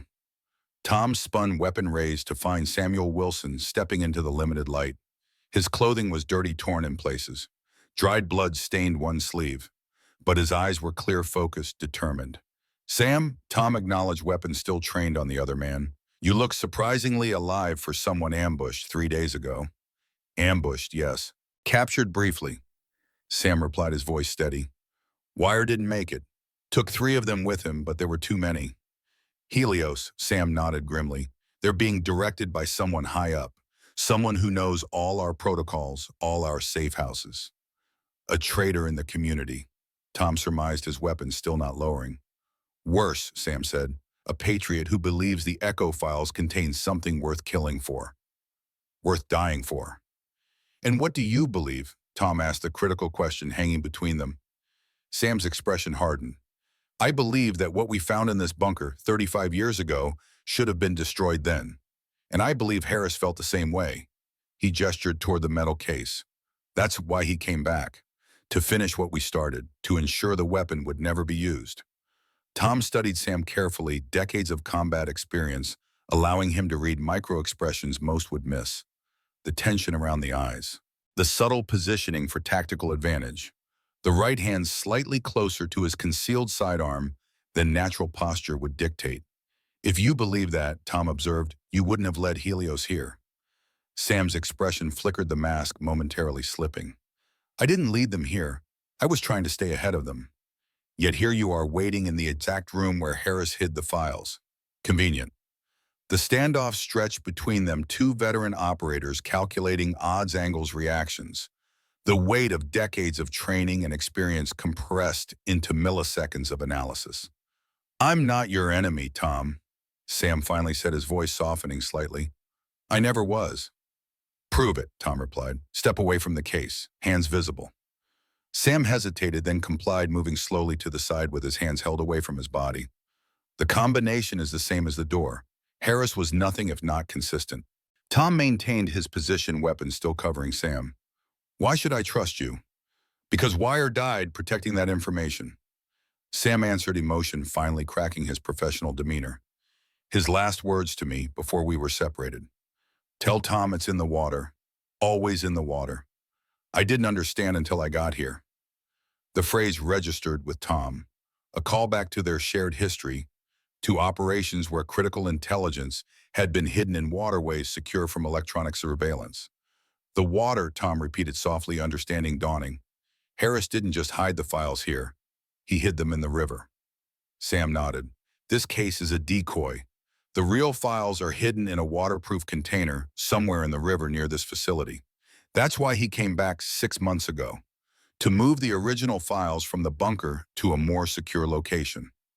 Before Tom could respond, his communication device vibrated again. Another message from the unknown source. "Contact incoming, eastern approach. Multiple operators." Security forces had detected something. Time was running out. "We need to move." Tom decided, tactical necessity overriding lingering suspicions. "Back to the drainage channel. If what you're saying is true, we need to search the river." Sam nodded agreement, falling into step behind Tom as they retreated through the bunker corridor. The sounds of activity above had changed, becoming more focused, more urgent. Search patterns, not excavation. They reached the drainage channel just as voices echoed from further down the pipe. Security forces were checking the water access points. Their exit was compromised. "Options," Sam whispered, weapon now drawn and ready. Tom assessed their situation with the calm efficiency that had kept him alive through 4 decades of combat operations. "Limited. Either back through the bunker facing whatever forces have entered from above, or downstream directly into the security teams checking the pipes. Or we create a third option," Sam suggested. "A distraction significant enough to pull forces away from both routes." He reached into his pack, producing a small explosive device. Composition C4, remote detonator. Not enough to collapse the bunker, but enough to draw attention. Tom considered the proposal. A controlled detonation would create confusion, potentially allowing them to slip past security in either direction, but it would also alert Helios and Zukov that someone had accessed the bunker. Plant it at the sealed door, he decided. Maximum confusion about intentions. They'll think someone was trying to breach the storage room. Sam moved quickly, placing the explosive and setting the remote detonator. 30-second delay after activation. Enough time to clear the immediate area. They retreated down the drainage channel away from the voices approaching from the river end. The bunker access would be their escape route, despite the risks of encountering forces from above. Tom activated his communication device, sending a brief coded message to their unknown ally. Requesting situation report on surface security positions. The response came seconds later, diagram showing guard positions concentrated on the eastern perimeter, minimal coverage on the western approach to the river. "We go west," Tom decided, showing Sam the diagram. "Through the bunker, then break for the river at the first opportunity." Sam nodded agreement. "Activate the diversion on my mark. 3, 2, 1. Tom triggered the detonator. 30 seconds to move. They advanced quickly up the corridor toward the bunker access point, weapons-ready senses heightened. The explosion reverberated through the confined space, the concussion wave washing over them even at this distance. Immediately, the activity above changed. Shouts, running footsteps. The organized chaos of security forces responding to an unexpected threat. They reached the bunker access point, Tom taking point with Sam covering their rear. The original facility had been constructed with multiple emergency exits, one of which should lead to the surface near the western perimeter. They navigated the decaying corridors, Tom's memory of the original layout guiding them through the labyrinth. Above, the sounds of response teams grew more distant as forces concentrated on the explosion site. A rusted ladder appeared ahead, leading to what had once been an emergency evacuation point. Tom climbed quickly, finding the exit partially collapsed but passable. He emerged into the darkness of the desert night, quickly scanning for threats before signaling Sam to follow. They were outside the main perimeter fence, the excavation site visible 50 meters to their east. Security forces swarmed around the main pit, focused entirely on the bunker entrance. The diversion had worked perfectly. "The river is 200 meters west," Tom whispered, orienting himself. "Minimal cover between here and there." "We move fast, use the darkness," Sam replied. "Ready when you are." They covered the open ground in a controlled sprint, utilizing the shadows and uneven terrain for minimal concealment. No shouts of alarm followed. No searchlights swung in their direction. The security forces remained focused on the explosion site. They reached the riverbank, the muddy water offering sanctuary after the exposed approach. Tom scanned the area, looking for any sign of Harris's hidden cache. "If I were hiding something in this river," Sam mused, "I'd want it accessible but secure. Something that wouldn't be disturbed by currents or wildlife." Tom nodded agreement. Harris would have used a standard military waterproof container, weighted to prevent drift, secured to prevent accidental discovery. They began a methodical search of the riverbank, focusing on areas that offered natural concealment: fallen trees, rock formations, dense reed beds, the kind of landmarks that would remain relatively stable even in a changing river environment. After 10 minutes of searching, Tom's communication device vibrated again. The unknown ally was sending coordinates. Precise GPS locations just 30 meters downriver from their position. They moved quickly to the specified location, finding a dense collection of reeds surrounding a partially submerged concrete structure. The remains of an old irrigation control point, long abandoned, but still solid. "Perfect hiding spot," Sam observed. "Stable, unlikely to be disturbed, easy to find if you know what you're looking for." Tom waded into the water, feeling along the submerged concrete until his hands encountered a metal object secured to the structure's base. A standard military waterproof case, exactly as expected. The locking mechanism was familiar, another combination lock using the same code as the bunker door. He removed the case, bringing it to the riverbank where Sam waited. The weight and dimensions suggested documents, perhaps electronic storage devices. "We need to move," Tom said, securing the case in his waterproof pack. "Back to the tributary. Extract to the safe house." Sam nodded agreement, but his expression had changed subtly. A new tension around his eyes. A slight shift in posture. "There's something you should know first," he said quietly. "About Wire. About why Helios found us so quickly." Before he could continue it, a single shot echoed across the water. Sam's body jerked, blood blossoming on his chest. He crumpled to the riverbank, eyes wide with shock.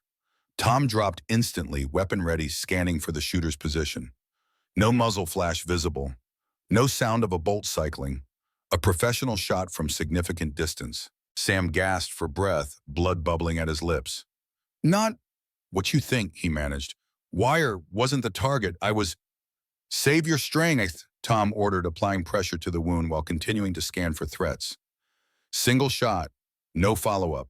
The shooter was either repositioning or had achieved their objective. "Listen," Sam insisted, his voice weakening. "Helios has a mole. In your team, not Wire, someone else. Someone—" His voice trailed off, eyes losing focus as shock took hold. The wound was severe, likely fatal, without immediate medical intervention. Tom's communication device vibrated again. A single word from the unknown ally, River. The instruction was clear. Immediate water entry was their only chance of survival. Tom grabbed Sam's unconscious form and dragged him into the water, using the reeds for minimal cover as he accessed his rebreather equipment. Another shot impacted the water inches from his position. The shooter had them ranged, was adjusting for the next attempt. Precision fire from an expert marksman. Tom submerged, pulling Sam beneath the surface with him. The wounded man was dead weight now, unconscious or worse. But Tom wouldn't abandon him, not without certainty of his status. They drifted with the current, Tom using minimal movements to guide their path toward the middle of the river where depth would provide better protection. The waterproof pack containing Harris's case was secured to his equipment, harness, its contents safe despite the immersion. After 50 meters of underwater movement, Tom surfaced briefly in a small reed bed, checking Sam's condition. No pulse, no respiration. The shot had been instantly fatal despite Tom's initial assessment of the wound. He allowed himself 3 seconds of regret for the fallen operator, then submerged again. The mission continued. The dead would be honored later. The river carried him downstream away from the excavation site and the unseen sniper. His training took over conservation of oxygen, becoming the primary focus. Controlled breathing, minimal exertion, using the current rather than fighting it. His communication device vibrated against his skin. Another message from the unknown ally, Southern Bank. 2 kilometers, extraction team waiting. Tom adjusted his course accordingly, using the river's natural flow to conserve energy while guiding his path toward the southern shore. The rebreather system had limited duration, especially with the exertion of the past hour. Careful management was essential. After 20 minutes of controlled downstream movement, he approached the southern bank, surfacing briefly to confirm his position. No visible security forces, no indication of pursuit. The extraction point should be within 500 meters. He continued underwater, approaching the bank with extreme caution. The sniper threat remained potentially repositioned to cover likely extraction points. Near the shore, Tom detected movement in the water ahead. Another diver approaching from the extraction direction. Tom readied his weapon, prepared for hostile contact. The figure drew closer, movement suggesting professional underwater training. When they were 10 meters apart, the diver signaled with the recognition pattern used by their Kurdish allies. Tom returned the acknowledgement, tension easing slightly. The diver approached, revealing a familiar face behind the diving mask. Meredith Caldwell, the ghost in the water. Her green eyes registered immediate concern at Tom's solitary status. She signaled a question about Sam's whereabouts. Tom responded with the hand signal for operator down, the universal special operations indication of a fatality. Mary absorbed this information without visible reaction, professional discipline overriding emotional response. She signaled toward the shore, indicating the extraction team was in position and the route was secure.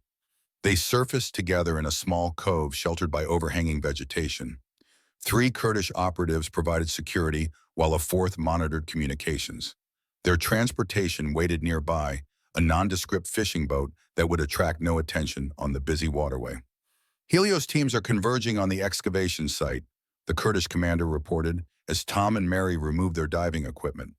Significant activity. They know something was taken. The sniper, Tom asked, checking the waterproof pack containing Harris's case. No sign. Very professional. 1 shot, then ghost. Tom nodded grimly. The shooter's pattern was familiar. The single perfect shot. The immediate withdrawal. The hallmarks of a top-tier professional. We move immediately, he decided. Back to Kuwait, then secure transport to the States. The Kurdish team had their equipment loaded within minutes, the boat pushing away from shore with the casual appearance of local fishermen. Tom and Mary concealed themselves below deck, using the time to check equipment and prepare for potential pursuit. Sam, Mary asked quietly, the question containing multiple layers.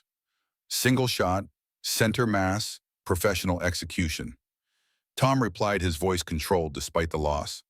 His last words suggested a mole within our extended team. Not Wire, someone else. Mary absorbed this information, her expression thoughtful. The shooter. Did you get any details? Position method. Approximately 800 meters inland from our position. Elevated firing point. No visual on the shooter. No sound signature. Complete professional. A subtle change came over Mary's features, recognition flickering in her eyes. 800 meters in darkness. Silent operation. Perfect first round hit on a moving target near water. That's a very short list of capable shooters. Tom nodded agreement. Zhukov has access to Spetsnaz snipers. Helios could deploy former special operations personnel with similar capabilities. Or it could be someone we know, Mary suggested carefully. Someone from the original Echo team. Someone with the skills and motivation. The implication hung between them. The unknown ally. The precise intelligence, the perfect timing of the communications. Jack, Tom concluded, the pieces falling into place. He's been feeding us intelligence from the beginning, guiding us here. But why kill Sam? Why not just meet us at the extraction point? Tom considered the question, reviewing Sam's final words. A mole in their team, not Wire, someone else. Because Sam knew something, he theorized. something that threatened the operation. Maybe he discovered who the mole really was. The boat continued downriver, carrying them away from the excavation site and the deadly sniper. The waterproof case secured in Tom's pack remained unopened, its contents still unknown, but valuable enough to kill for. "We need to verify the contents," Mary said, eyeing the case. "Confirm we have the actual echo files before extracting further."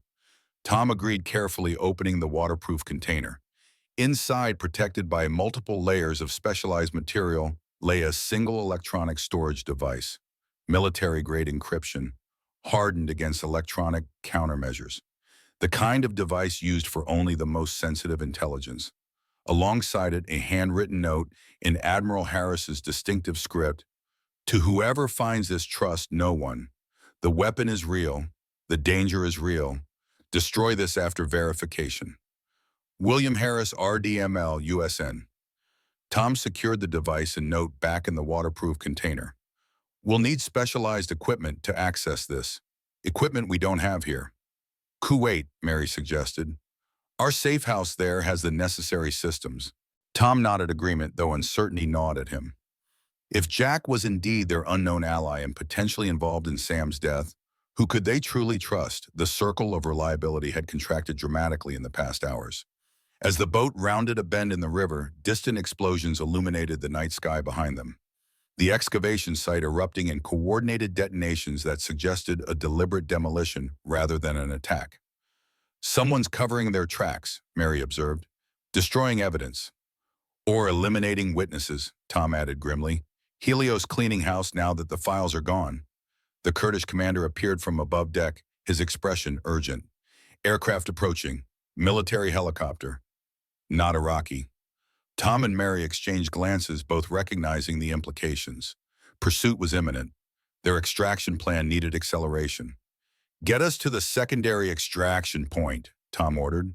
"We'll proceed overland from there." The boat changed course, heading for a small tributary that would lead them away from the main river traffic.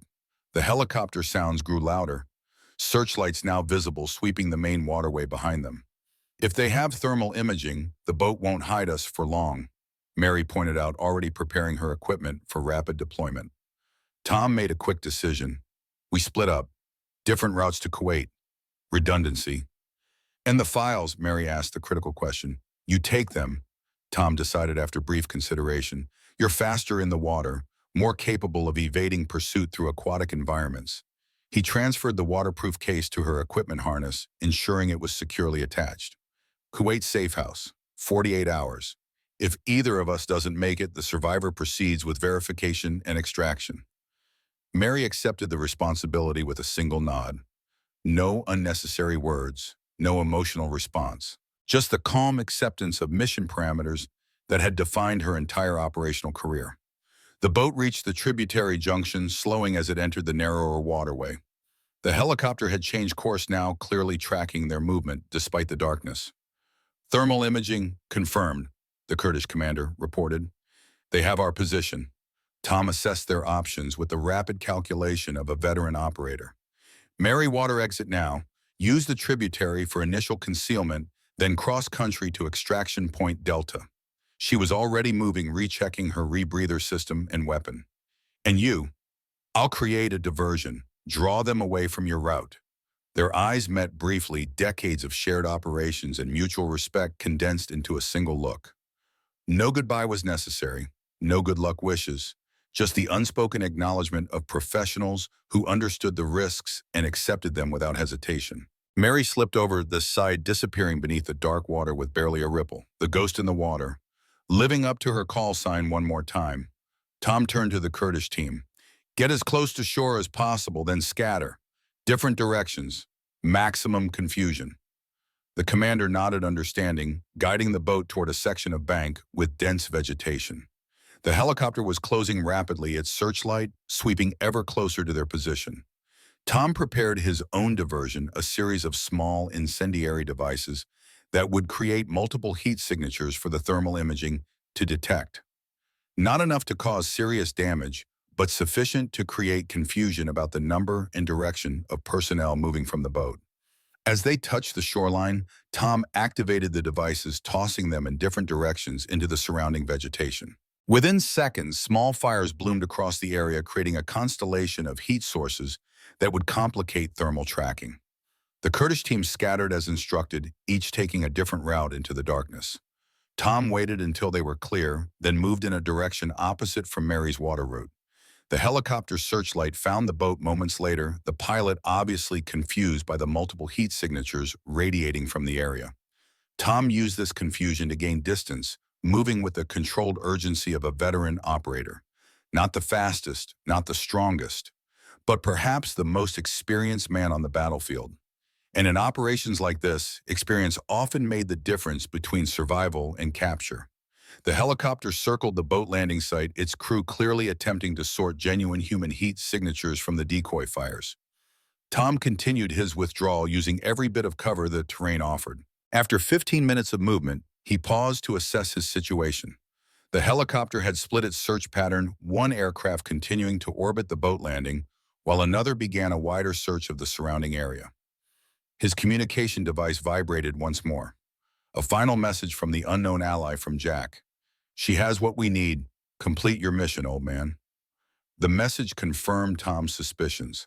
Jack had been guiding them from the beginning, had orchestrated events to ensure the echo files were recovered, and now had revealed his primary interest was in Mary, and the files, not Tom's survival. The implications were clear. Jack had never intended for Tom to reach Kuwait. The diversion wasn't meant to succeed, it was meant to separate him from Mary, and the files making him expendable. Tom allowed himself 3 seconds of grim acknowledgement.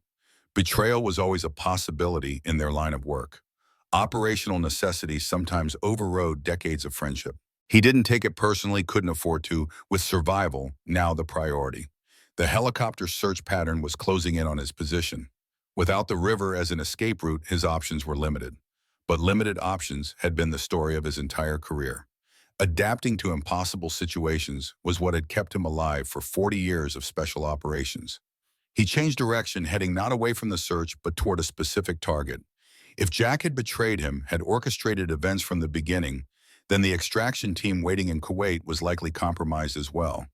New plan: avoid established extraction routes, create his own exfiltration, use resources only he would know about, contacts from decades of operations that even Jack wouldn't be aware of.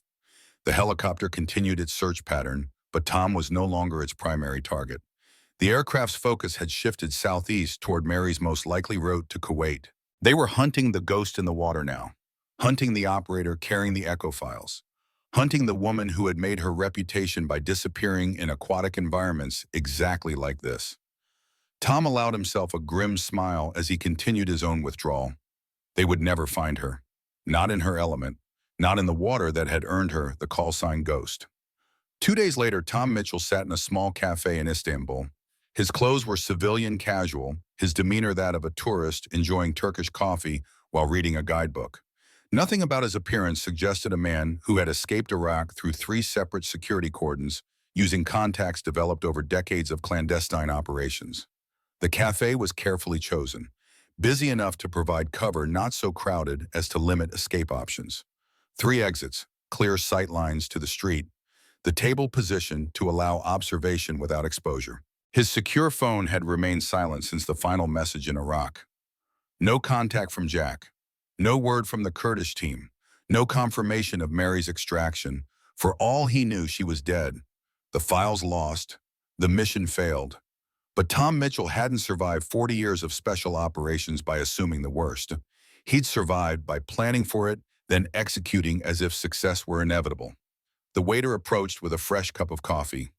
"Your friend asked me to give you this," he said in accented English, placing a napkin alongside the cup. Tom nodded thanks, maintaining his casual demeanor despite the surge of adrenaline. He hadn't arranged any contact in Istanbul. The napkin had coordinates written in a familiar numeric cipher. Mary's preferred method of covert communication. She was alone, and she wanted to meet. Tom memorized the coordinates, then used the napkin to wipe his mouth, dissolving the water-soluble ink. Basic tradecraft, but effective. The location was a small park on the European side of the city, public enough to provide cover, open enough to spot surveillance. Classic SEAL meeting protocol. Tom paid his bill and left, taking an indirect route that would allow him to identify any tail. The park was busy with families enjoying the pleasant afternoon. Children playing, parents watching, tourists photographing the ornate Ottoman-era fountain at its center. Tom settled on a bench with clear sight lines to all approaches, his posture relaxed but his senses hyper-alert. She appeared 20 minutes later, approaching from the direction he least expected. Her appearance had changed, hair shorter, differently styled, clothing suggesting a European business traveler rather than an American operative. But her walk remained distinctive to those who knew what to look for, the measured pace of someone constantly assessing their surroundings. She sat beside him without acknowledgement, both of them facing the fountain, maintaining the fiction of strangers sharing a bench. "You're alive," she said quietly, her voice barely audible above the ambient noise. "Disappointed?" Tom asked, his tone light despite the seriousness of the question. "Relieved," she replied honestly. Kuwait was compromised. Welcoming committee waiting at the safe house. Helios and Russian operatives working together. Jack. No sign, but his fingerprints were all over the operation, the precision, the planning, the exact knowledge of our protocols. Tom nodded, the confirmation of his suspicions bringing no satisfaction. The files. Secured. I accessed the device at a secondary location. The contents. She paused, choosing her words carefully. It's worse than we thought, Tom. Project Echo wasn't just a bioweapon. It was a targeting system, a way to deliver genetic modifications to specific DNA profiles. Ethnic groups, family lines, even individuals. A precision kill mechanism, Tom summarized grimly. With one critical difference from conventional weapons, Mary continued. It replicates, spreads, a living weapon that can be programmed to target only specific genetic markers while leaving everyone else untouched. The implications were staggering. A bioweapon that could eliminate entire bloodlines while leaving surrounding populations unaffected. The ultimate assassination tool. The ultimate genocide weapon. Harris included everything, Mary added. Research data, development history, and a list of names. The American officials who continued the program after Desert Storm, who moved it from Iraq to black sites around the world, who perfected it using test subjects from enhanced interrogation programs. Including Jack, Tom guessed. Mary nodded. Deputy Director for Special Activities, 2005 to 2012. Direct oversight of Project Echo continuation. Direct authorization of human trials. The pieces fell into place. Jack's involvement, his determination to find the files, his willingness to sacrifice former teammates to protect his secret.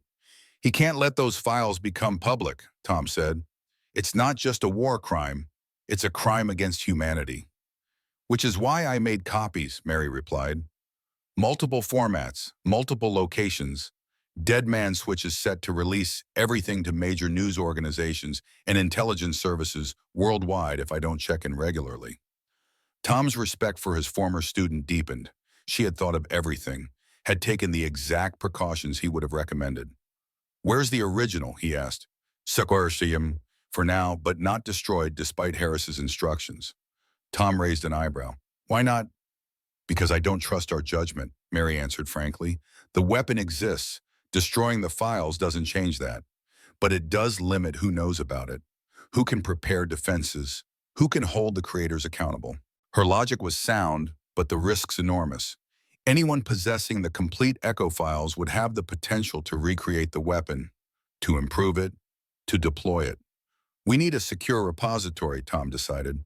Someone with the resources to protect the information and the integrity to ensure it's never misused. I have a contact at The Hague, Mary suggested. International Criminal Court, specialized in war crimes prosecution. Someone who understands the balance between justice and security. Tom considered this, weighing the options against decades of experience with classified information. Timeline. 24 hours, Mary replied.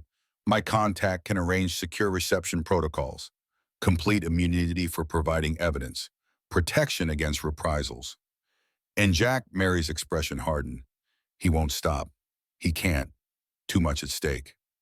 Then we need to finish this, Tom said grimly, end the threat permanently. how he has resources we can't match. Government support, black budget funding. But we have something he doesn't, Tom countered. We know he's coming. A plan began forming in Tom's mind, not a complex operation with multiple moving parts that could fail.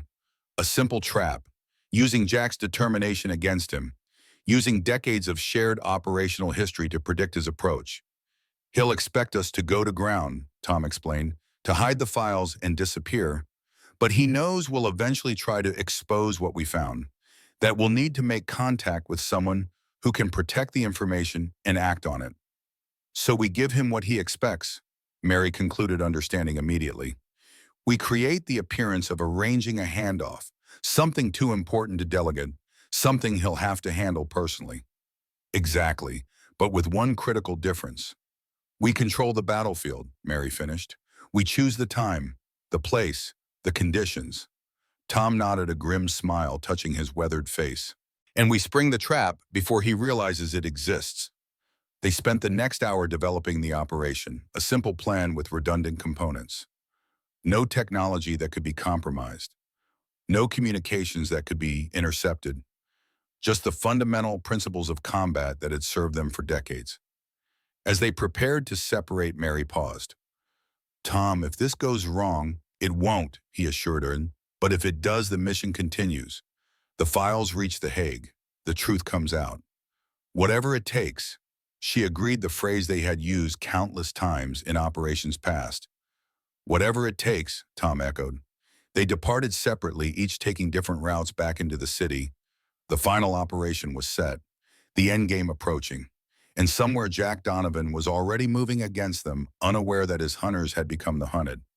The abandoned warehouse on Istanbul's industrial waterfront had once processed shipping containers from across the Mediterranean. Now it stood empty, its cavernous interior illuminated only by moonlight filtering through broken windows high in the walls. Tom positioned himself on the second-level catwalk, his body concealed behind a rusted control panel.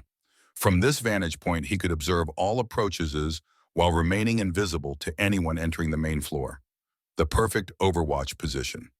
Mary had chosen the location carefully.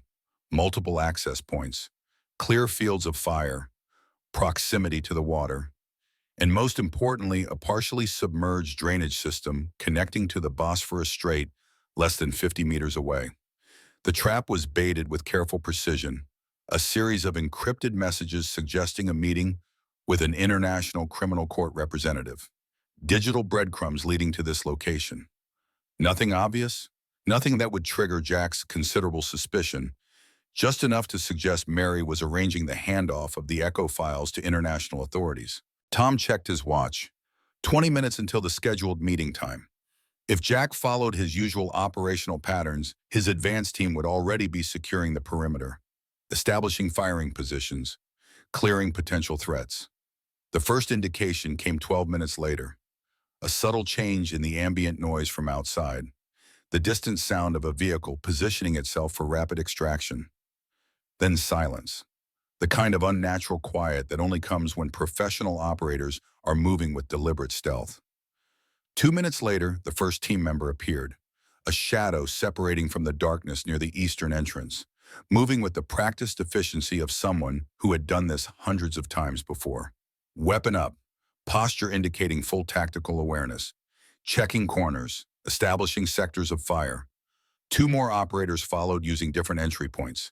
Their movements suggested former special forces. Delta most likely based on their patrol pattern.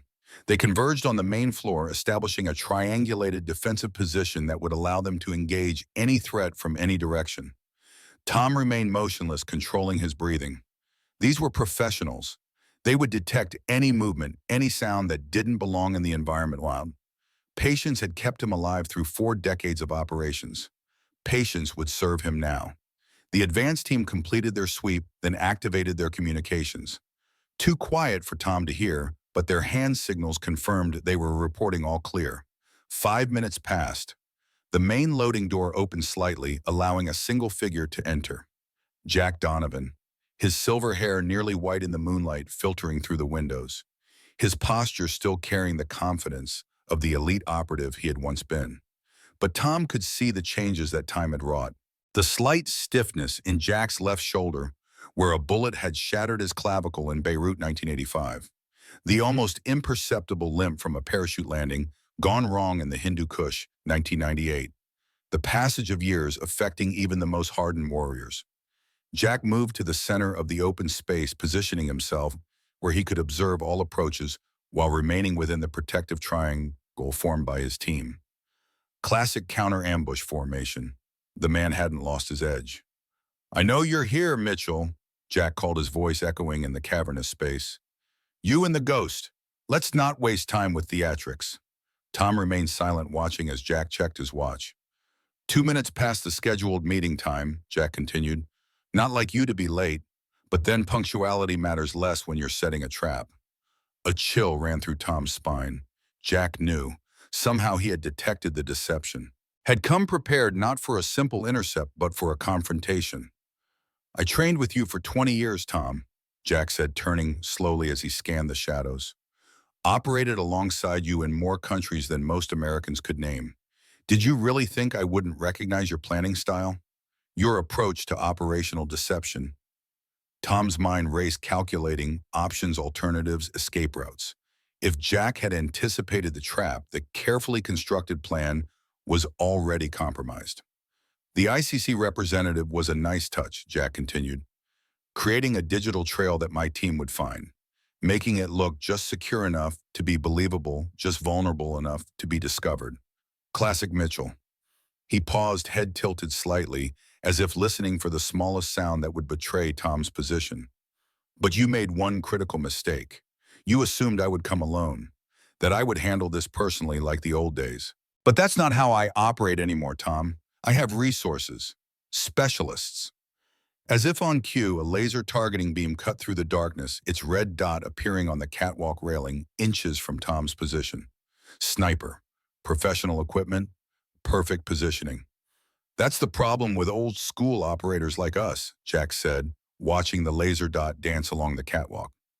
"We're predictable. We rely on the same techniques that worked in the past, the same approaches that kept us alive through decades of combat." He signaled to his team, who immediately began moving toward the stairwell that led to the catwalk. "It didn't have to be this way," Jack continued, genuine regret coloring his voice. "The echo files should have stayed buried. The project was necessary, Tom. You saw what we faced in Iraq, what we continue to face around the world. Enemies who hide among civilian populations, who use our own moral constraints against us.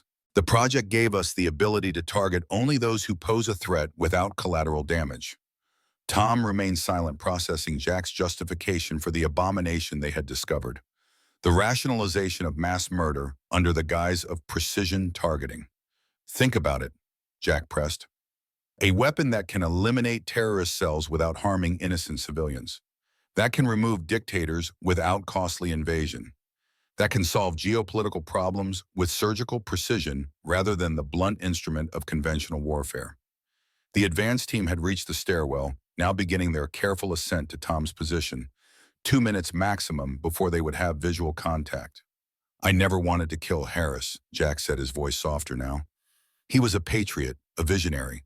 But he lost his nerve, decided the weapon was too dangerous, the ethical implications too severe. As if ethics matter in a world where our enemies use human shields and civilian casualties as propaganda tools." The laser dot had settled directly on the control panel behind which Tom was concealed. The sniper had fixed his position, was waiting only for a clear shot. "I need those files, Tom," Jack concluded. "The research, the development data, the deployment protocols. Too much has been invested, too many resources committed. The project continues with or without your approval." The advance team was halfway up the stairs, now moving with the silent efficiency of professional operators. Tom's options were rapidly diminishing. Direct confrontation would be suicidal against these odds. "Where's Caldwell?" Jack suddenly demanded, his tone sharpening. "Where's the ghost? She has the files. She's the priority." Tom allowed himself a small smile in the darkness. Jack's question confirmed he didn't know everything, didn't understand the full scope of the trap they had set. The smile faded as a new sound reached him, barely audible beneath the footsteps of the approaching team. A subtle change in the acoustic signature of the warehouse. Water. moving water, coming from beneath the main floor. Mary was in position. "Last chance, Mitchell," Jack called, checking his watch again. "Surrender the files. Tell us where Caldwell is. You have my word, you'll be treated fairly." The advance team had reached the top of the stairs, fanning out onto the catwalk, weapons up, using their tactical lights to pierce the darkness. "Your word," Tom finally responded, his voice echoing from the shadows.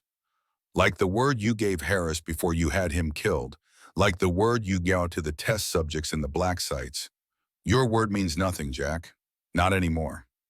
Jack's posture stiffened at the sound of Tom's voice. "I did what was necessary, what our country needed, what the world needed, whether it knew it or not." "No," Tom countered. "You did what was expedient, what advanced your career, what satisfied your patrons in Washington. You betrayed everything we stood for. Everyone who trusted you." The advance team was closing in their tactical lights, sweeping across the catwalk, moving inexorably toward Tom's position. "And now you've made your final mistake." Tom continued, his voice taking on a dangerous edge. "You asked the wrong question, Jack." Confusion flickered across Jack's face. "What are you talking about?" "You asked where Caldwell is," Tom explained, "when you should have asked where the shooter is." In that moment, the unmistakable sound of a suppressed rifle shot echoed through the warehouse. One of the advance team members dropped instantly, a precision headshot leaving no chance for survival. "Contact!" the second team member shouted, spinning toward the threat. Another shot, another operator down.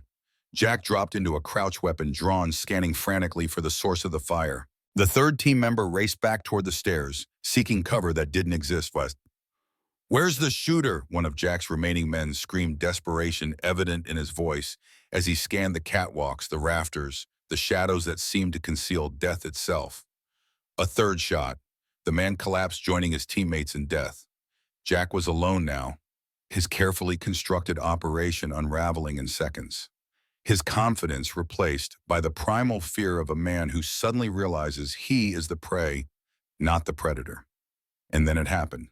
The moment that would cement Meredith Caldwell's legend forever in the special operations community. The concrete floor at Jack's feet exploded upward, water spraying as a figure emerged from the drainage system below. Rising from the water like a vengeful spirit, Mary's face was partially concealed by a specialized breathing apparatus, her weapon already tracking toward Jack's position. The ghost in the water had risen. Jack's reflexes, honed through decades of operations, allowed him to fire first. His shot went wide as Mary continued her fluid ascent from the drainage system, her own weapon discharging with the precision that had made her reputation. Jack staggered backward, clutching his chest, disbelief evident on his face even in the dim light. "Impossible," he gasped. The drainage system was checked, cleared. Mary removed her breathing apparatus, water streaming from her tactical gear as she approached the fallen man. "That's why they call me the Ghost, Jack. I'm never where you expect me to be." Tom descended from the catwalk, joining Mary beside their former comrade. Jack's breathing was shallow, blood pooling beneath him on the concrete floor.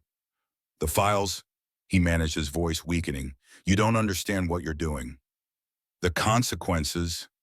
"We understand perfectly," Tom replied. "That's why they're already on their way to The Hague.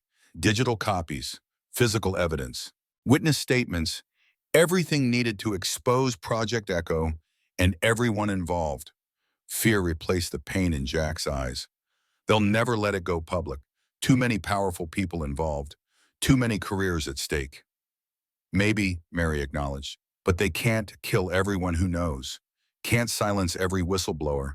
Can't contain the truth forever." Jack's eyes drifted past them, focusing on something only he could see. "We were doing the right thing," he whispered, "creating a better world, a safer world." "A world built on atrocity is never better," Tom said quietly. "Never safer, just more efficient at delivering death." Jack's eyes closed, his breathing more labored. "What happens now?" "Justice," Mary answered simply. "For the test subjects, for Harris, for everyone who died to keep your secret." Jack managed a bitter laugh that turned into a cough, blood staining his lips. "Justice is a luxury ghost, one we can't afford in the real world." "Then we'll make a new world," Tom replied, "one operation at a time." Jack's eyes found Tom's one last time, a flicker of the man he had once been visible through the pain and fear. It was an honor serving with you, Mitchell. Before everything else. Tom nodded once, acknowledging the complicated truth of their shared history. Rest easy, soldier. Your war is over. Jack's eyes closed for the final time, his body relaxing as death claimed him. Tom and Mary stood silent for a moment, honoring not the man Jack had become, but the operator he had once been. The comrade who had saved their lives in countless operations before ambition and moral compromise had corrupted him. "We need to move," Mary finally said, practical as always. "His absence will be noted soon." Questions asked. Assets deployed. Tom nodded agreement. Separate routes, different extraction points. Rendezvous at the fallback location in 72 hours. "And if one of us doesn't make it, the survivor continues the mission." Tom replied, the standard response for decades of dangerous operations. The files reach their destination. The truth comes out. Mary studied him for a moment, her green eyes unreadable in the dim light. "It never really ends, does it? One mission, one war, one enemy replaced by another." "That's the job," Tom said simply. "Has been since before you were born. Will be long after we're gone." "Maybe it's time for a new approach," Mary suggested. "Something beyond the endless cycle of secrets and shadow wars." Tom considered this, decades of operational experience weighing against the hope in her words. "Maybe, but first we finish this mission. Make sure Project Echo is exposed, that it can never be weaponized again." And then a rare smile touched Tom's weathered face. "And then I finally retire. For real this time. Leave the future to operators like you." "Bushfire the ghost in the water," Mary said, a hint of irony in her voice. "The best I ever trained," Tom corrected. "The operator who rose from the river and changed everything." They moved towards separate exits, each carrying the weight of decades of service and sacrifice. The mission wasn't over, the danger not past. But for the first time since Admiral Harris's assassination, Tom felt a sense of completion, of purpose fulfilled. The ghost had risen from the water. The truth would soon rise with it. And though the cost had been high, wire Sam countless others over the years, the price of silence would have been infinitely higher. As Tom disappeared into the shadows of the Istanbul night, he allowed himself one final thought. Not about the mission, not about the files, but about legacy, about passing the torch to those who would continue the endless fight for justice in a world of shadows. Meredith Caldwell would carry that torch now, the ghost in the water. The operator who had risen from the river and changed everything.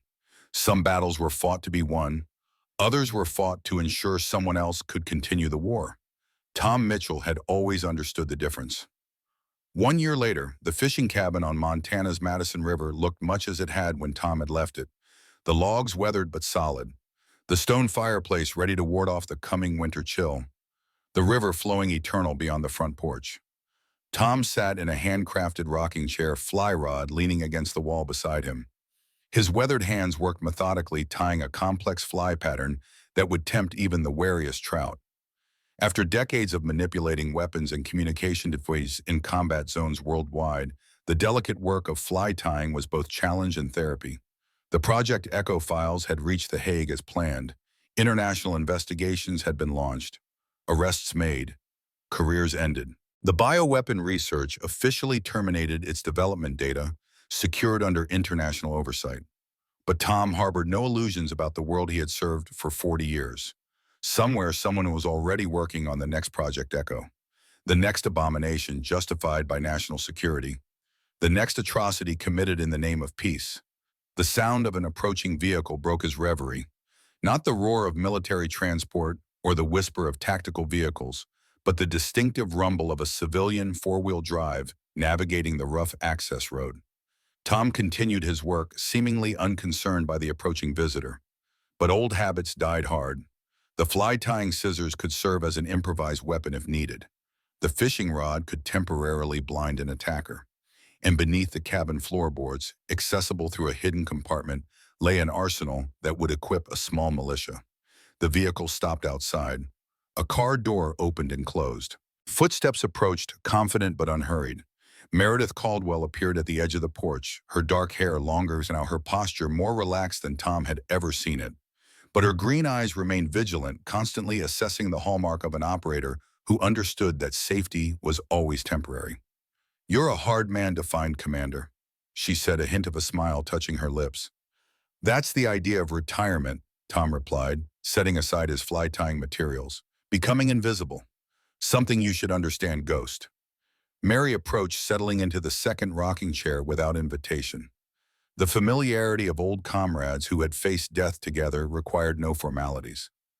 "How's the fishing?" she asked, nodding toward the river. "Better than the company," Tom answered, the gruffness in his voice belied by the warmth in his eyes, "which isn't saying much when you're alone." They sat in companionable silence for a moment, watching the river flow, both understanding that this wasn't a social call, but neither rushing the conversation. "They're reopening the investigation into Project Echo," Mary finally said. "New evidence, new witnesses, former test subjects who survived." Tom nodded, unsurprised. "Let me guess. They need testimony from someone who was there from the beginning, someone who saw the original facility in Iraq." "The only surviving senior operator from the original mission," Mary confirmed. "Your testimony would be significant." "And dangerous," Tom added, "to a lot of people who occupy corner offices in Washington." "Yes." Another silence stretched between them, filled only by the sound of the river and the distant call of an eagle hunting the valley. "When?" Tom asked finally. "Next month, The Hague. Full diplomatic protection. Closed session testimony." Tom considered this, weighing duty against the peace he had finally found, the retirement he had earned after 4 decades of service and sacrifice. "One condition," he said finally. "Name it. When it's done. No more missions. No more one last operation." "I've given enough." Mary nodded agreement. "You have. More than enough." "And you," Tom asked, studying his former student, "still in the game?" "Someone has to be," she replied simply. "Someone has to make sure there isn't another Project Echo. Another Jack Donovan justifying atrocity in the name of security." "The ghost in the water," Tom said softly, "still rising from the depths when needed most." Mary's expression remained neutral, but Tom caught the slight tension in her shoulders, the weight of responsibility she had accepted. The burden he had carried for so long now passed to a worthy successor. "There's something else," she said, reaching into her jacket and withdrawing a small package. "This arrived at a dead drop in Berlin 3 days ago, addressed to you." Tom accepted the package immediately, noting the weight and dimensions. A military challenge coin, the traditional token of Special Operations Brotherhood exchanged to signify mutual respect and shared sacrifice. He unwrapped it carefully, revealing a coin he recognized immediately. SEAL Team 6, dated 1991, the year of Operation Desert Storm, the year of Project Echo. With it, a simple note in a handwriting he knew as well as his own. "The mission continues. The ghost rises. The river flows eternal." Tom looked up, meeting Mary's steady gaze. "Harris," he said quietly, "he's alive." Mary nodded once, confirming what seemed impossible. The shot that killed him was staged, the body identified through DNA samples that could have been manipulated. The perfect deep cover to continue monitoring Project Echo from the shadows. And now he's surfacing, reaching out, suggesting there's more to the story than even we know. Tom closed his hand around the challenge coin, feeling its weight, the symbol of obligations not yet fulfilled, of a brotherhood that transcended death itself. "One last mission," he said despite his earlier condition. "One last mission," Mary agreed. "Then you can fish in peace until the river runs dry." Tom Mitchell, veteran of more classified operations than most armies, rose from his rocking chair, his age evident in the lines of his face, but his purpose clear in the straightness of his spine. The mission continued. The war endured. And somewhere a ghost was rising from the water once more,